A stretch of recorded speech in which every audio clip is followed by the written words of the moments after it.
OTSದು ನಾಳೆ ಕೊನೆ ದಿನಾಂಕ ಇದೆ 31/7/2024. ನಮ್ಮ ಕಾಯ್ದೆಯಲ್ಲಿನೇ ಇದು ಡೇಟು ನಮೂದಾಗಿರುವುದರಿಂದ ಇನ್ನು ಮುಂದೆ ಯಾವುದೂ ಎಕ್ಸ್ಟೆನ್ಷನ್ ಇಲ್ಲ. ಈಗಾಗಲೇ ಸುಮಾರು ನಮ್ಮ ಕರದಾತರು ತಮ್ಮ ಕರವನ್ನು ನೀಡಿದ್ದಾರೆ. ಭಾಳ ವರ್ಷದಿಂದ ಏನು ಪೆಂಡಿಂಗ್ ಇತ್ತು ಅದರ ಎಲ್ಲ ಸೌಲಭ್ಯಗಳನ್ನು ಪಡೆದು ಅರೌಂಡ್ 1 ಲಕ್ಷ ಜನರು ಈಗಾಗಲೇ ಅದಕ್ಕೆ ಸೌಲಭ್ಯಗಳನ್ನು ಪಡೆದು ಮಾಡಿದ್ದಾರೆ. ಇನ್ನೂ ಅವಕಾಶ ಇದೆ. ಇವತ್ತು ನಾಳೆ 48 ಗಂಟೆಗೆ ಇದೆ.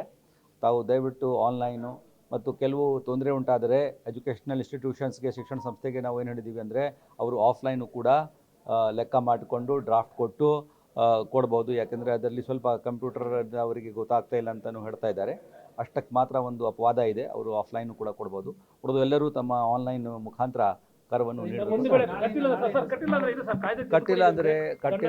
ಕಟ್ಟಿಲ್ಲ ಅಂತ ಆದರೆ ದಂಡ ಕಾಯ್ದೆಯಲ್ಲಿನೇ ಕಡಿಮೆ ಮಾಡಲಾಗಿದೆ. ಆದರೆ ಇಂಟ್ರೆಸ್ಟ್ ಏನಿದೆ ಆ ಇಂಟ್ರೆಸ್ಟ್ದು ಸೌಲಭ್ಯ ಏನು ಬರುವುದಿಲ್ಲ.